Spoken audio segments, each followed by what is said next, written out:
Yes!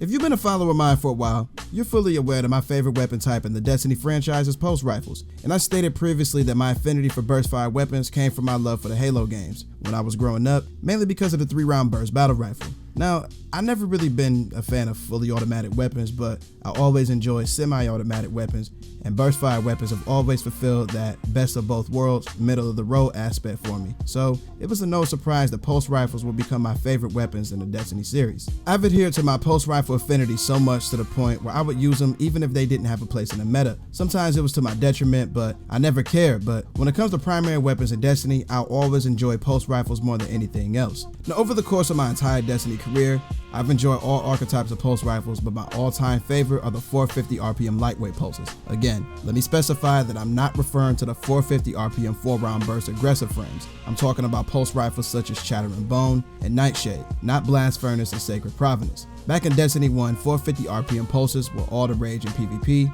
and examples included Hawksaw, Soros PDS-45, and my personal favorite known as the Blind Perdition Adept from Trials of Osiris. But unfortunately, 450 RPM pulses have little to no presence in Destiny 2's PvP.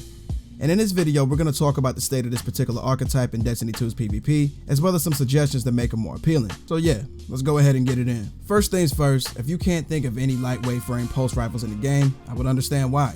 It's because there's only 2 of them in the entire game capable of random rolls. These 2 are the Vanguard's Nightshade and the Last Wish Raid's Shattering Bone. In Season of Dawn, also known as Season 9, the Infinite Pass 8 was given a random rolls treatment, but this version of the weapon became inaccessible after Season 9 concluded. So right now, in Season 11, Nightshade and Shattering Bone are your only options. And you want to know what else sucks about this? Both of these weapons are in the kinetic slot, and the newest one of the 2 is Shattering Bone, which made its debut in the game in Forsaken, which came out in Season 4, which was an entire 7 seasons ago. Nightshade was available in Destiny 2's beta and Year 1, but it wasn't given random rolls until Season 5. Infinite Pass 8 was originally from the Curse of Osiris DLC, Season 2 if you weren't already aware, and once again, it wasn't given random rolls until Season 9, but it could no longer be obtained after Season 9 was over and done with. And another thing, there are currently no lightweight frame pulses in the energy slot, since Nightshade and Shattering Bone are both kinetic. Yeah, that's some pretty good weapon variety there, Bungie. And this is even more of a painful realization every time I think about the Nurgle PR4, my favorite lightweight frame pulse from Destiny 2's beta and all of Year 1 for PvP, which was in the energy slot. I stated earlier that lightweight frame pulses have little to no presence in Destiny 2's PvP, so let's figure out why. First off, if you weren't already aware of this, a pulse rifle's most important stats are stability and the hidden stat known as recoil direction. Both of these stats work together to reduce the difficulty of controlling your weapon, because the more stable your weapon is, the less difficult of a time you will have fighting your weapon and for it to stay on target. A higher stability stat equates to less visual recoil, and a higher recoil direction stat affects the verticality of your weapon's recoil direction behavior. Recoil direction is an overly complicated stat to explain, so I'll save us all the trouble of explaining it by recommending that you watch Fallout Play's video on that particular topic. Check the description box for a link to Fallout's video. But anyways, the reason why I felt the need to emphasize the importance of recoil on pulse rifles is because it's never a fun experience to have to fight against your weapon while you use it. And I couldn't help but notice that pulse rifles in Destiny 1 and Destiny 2 feel dramatically different. So let's go to D1 real quick and take a look at my personal favorite PvP weapon from there, known as the Blind Perdition Adept that I mentioned previously. When you take a look at Blind Perdition stats, you can see that I have mine set up to have high stability, and the stability bonuses come from the smooth ballistics and hand-laid stock nodes.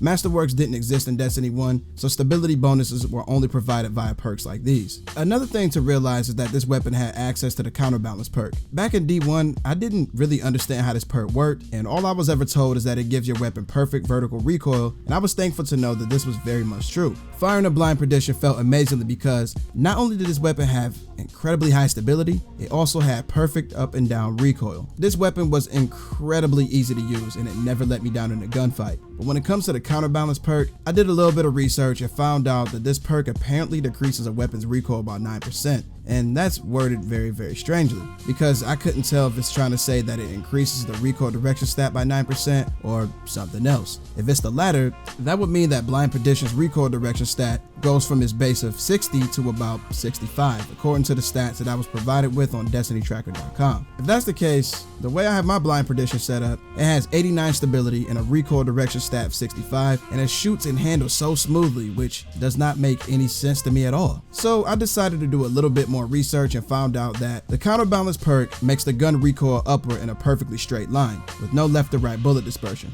Since all of the bullets are dispersing vertically, it makes the gun kick up higher when fired continuously. A good perk if you only shoot in bursts anyways. This is quoted directly from a website known as Destiny the Game Wiki, and even though I don't know how credible this website is, that particular description of the counterbalance perk hit the nail on the head if I'm being 100% honest. But in my opinion, it conflicts with the whole 9% recoil reduction explanation. So I don't know, I'll just go ahead and say that a lot of things in D1 didn't make sense because it didn't. Especially when you realize the millions of different weapon archetypes that existed back then. But that's a different story for a different day. I only brought that up to further the fact that there was a lot of pointless things that Bungie did in D1. But anyways, counterbalance isn't available as a perk in Destiny 2, so instead it was converted into a weapon mod known as counterbalance stock, which adds 15 points to a weapon's recoil direction stat. In Destiny 2, my go-to 450 RPM lightweight pulse is the Last Wish raised Shattering Bone. This is the closest that I've ever been able to get to the Blind Perdition in terms of how both weapons feel and how appealing Shattering Bone has always been to me. But over the course of time of using pulse rifles in Destiny 1 versus Destiny 2, it became incredibly obvious that pulses in Destiny 2 have to work 20 times harder to handle like the pulses in D1 did. And due to the fact that there's a bit more transparency in Destiny 2, I can explain things significantly better. Side by side, it's easy to tell which one of these two weapons controls better. The crazy thing about it is that Blind Perdition is able to control so beautifully with a lower recoil direction stat and no masterwork bonus, since, once again, masterworks didn't exist in Destiny 1. The only way my Shattering Bone could become more controllable is if it rolled with a stability masterwork, which would increase its stability stat by 9, bringing it up to 84, but I would lose 9 points of range and go from 53 range to 44 since my Shattering Bone has a range masterwork. The barrel perk known as Arrowhead Break adds 30 points to the recoil direction stat, but I would lose 10 points of stability because one of the 3 barrel perks that my Shattering Bone rolled with is Chamber Compensator, which grants 10 points to the stability and recoil direction stats, but reduces handling by 5. The base recoil direction stat for Shattering Bone is 57, and with Arrowhead Break and a counterbalance stock mod, which once again adds 15 recoil direction points, Shattering Bone's recoil direction will be maxed out, but it will be severely lacking in the other stats. All of this overly intricate decision making is a headache, and I'll never understand why Bungie made this particular archetype suffer so badly in Destiny 2. So yeah, it's no secret that pulse rifles in Destiny 2 have to work significantly harder than the ones in D1, and I absolutely refuse to go all in on stability and lose a bunch of points in the range stat, because in Destiny 2, range seems to have a lot more pertinence for pulse rifles than it did in D1, because in D1, I was able to use my low range, high stability setup for the Blind Perdition, and it was never an issue for me. But if I were to try that in Destiny 2, I wouldn't be able to engage enemies past mid-range at all.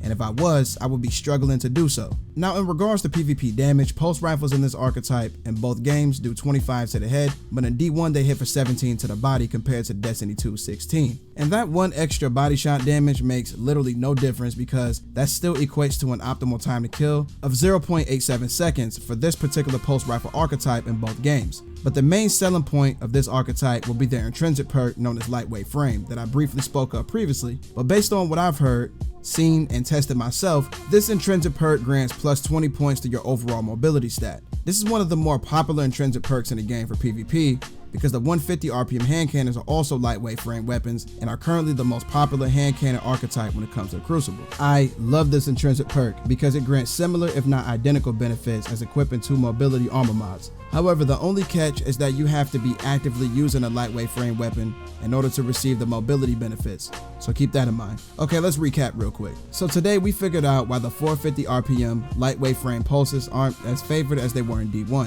If Bungie were to clean up their sloppy recoil behavior and or increase their base recoil direction and stability, I'm for certain that they would see a lot more play. Also, we need more than 2 of these, and hopefully in the near future, we'll see some of them added to the energy slot. Nurgle PR4 with random rolls maybe? I don't know, only time can tell. But yeah, that does it for this one, everybody. I'm pretty sure I did a good job explaining how affined I am to this archetype, and words cannot express how I really want these pulse rifles to shine in PvP again. If you're also a fan of the 450 RPM lightweights, let me know in the comment section and tell me what your favorite pulse rifle is. But yeah, if you made it to the end of this video and you enjoyed what you watched, do me a favor and thumb to that like button till it turns blue. And if you're new to my neck of the woods, go ahead and subscribe to the channel and click that bell icon so you don't ever miss a video of the most elite gaming content. But with that being stated, 1LHD is over and out. Y'all take it easy.